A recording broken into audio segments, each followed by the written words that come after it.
அனைவருக்கும் வணக்கங்க. இன்றைய தினம் மாண்புமிகு தமிழ்நாடு முதலமைச்சர் ஸ்ரீ ஜோசப் விஜய் அவர்களினுடைய தலைமையில் ஒரு அவசர கூட்டம் நடைபெற்றது. அந்த கூட்டத்தில் பல்வேறு விஷயங்கள் விவாதிக்கப்பட்டது. மாண்புமிகு முதல்வர் அறிவுறுத்தலின் பேரில் உடனடியாக தமிழ்நாடு சார்பில் அங்கு சிக்கி தவிக்கக்கூடிய நம்முடைய தமிழர்களை மீட்டு கொண்டு வருவதற்காக, அவர்களுக்கு தேவைப்படக்கூடிய உதவிகளாம் செய்வதற்காக மாண்புமிகு விளையாட்டுத்துறை அமைச்சர் ஆதவ அர்ஜுனா, அயலக நலத்துறை அமைச்சரான தென்னரசு, விவசாயத்துறை அமைச்சர் தம்பி வினோத் மற்றும் நான் உள்ளிட்ட 4 அமைச்சர்களும் உடனடியாக கிளம்பி இப்போ டெல்லிக்கு போறோம். அங்க இருக்கக்கூடிய நம்முடைய கட்டுப்பாட்டு அறையை குறித்து, அவர்கள் செய்து வரக்கூடிய பணிகள் குறித்து சட்டமன்றத்தில் நாங்கள் பேசியிருக்கிறோம். இல்ல என்ன சிக்கல்னா, இது அவங்களுடைய லாஸ்ட் கான்டாக்டை ரிசோர்ஸ் பண்றதுல பெரிய சேலஞ்ச் இருக்கு.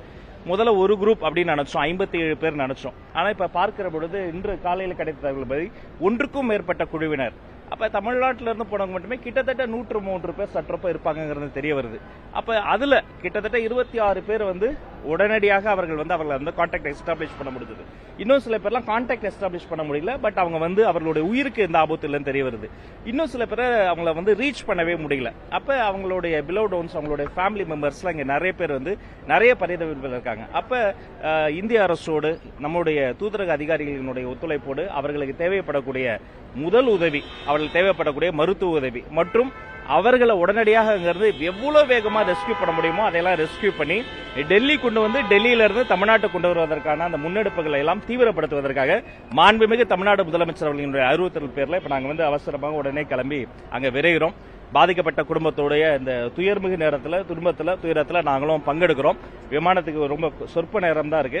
அதெல்லாம் அங்க போயிட்டு மேலதிக விவரங்களை அவ்வப்போது நம்ம ஊடக நண்பர்களை சந்தித்து சொல்லிக்கொண்டே இருப்போம். இந்த பாதிக்கப்பட்ட குடும்பங்களுக்கு எங்களுடைய இதை நாங்க எல்லாருடைய டச் பண்ணிருக்கோம். எவ்ரி 1 hour என்ன நடக்குது சிஎம்க்கு அப்டேட் பண்ணிக்கிட்டே இருக்கிறோம்.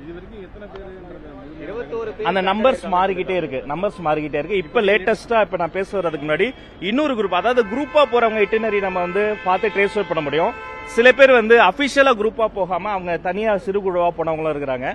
அதனால அந்த நம்பர்ஸ் மாறிக்கிட்டே இருக்கு. பட் எல்லாரையுமே, யாரெல்லாம் அந்த ஓய்வு பெற்ற நீதிபதி உட்பட எல்லாரையுமே எவ்வளவு வேகமா அவர்கள் தேவைப்படுற ஹெல்ப் எக்ஸ்டெண்ட் பண்ண முடியுமோ அந்த பணிகளை துரிதப்படுத்துவதற்காக நாங்க போறோம்.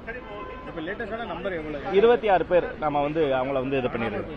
இல்ல அவங்கள அந்த லிஸ்ட் மாறிக்கிட்டே இருக்குது. அது நம்ம இப்ப நம்பர் சொல்லிட்டோம்னா அந்த நியூஸ் வர நேரத்துல மாறும். வேகப்படுத்திருக்கிறோம். அவங்களுக்கு தேவைப்படுற மருத்துவ உதவியை முதல்ல தரணும். அவங்க ஒரு டிராமால இருப்பாங்க. அவங்களுக்கு தேவைப்படுற அந்த டிராமால இருந்து வெளில வரதுக்கான அந்த எமர்ஜென்சி கேர் எல்லாம் கொடுத்துட்டு பின்பு கட்டாயமாக நல்ல முறையில் அவங்களை கூட்டு அவங்களுடைய வீடு சேர்ப்பதற்காக நாங்க பொறுப்பெடுத்திருக்கோங்க.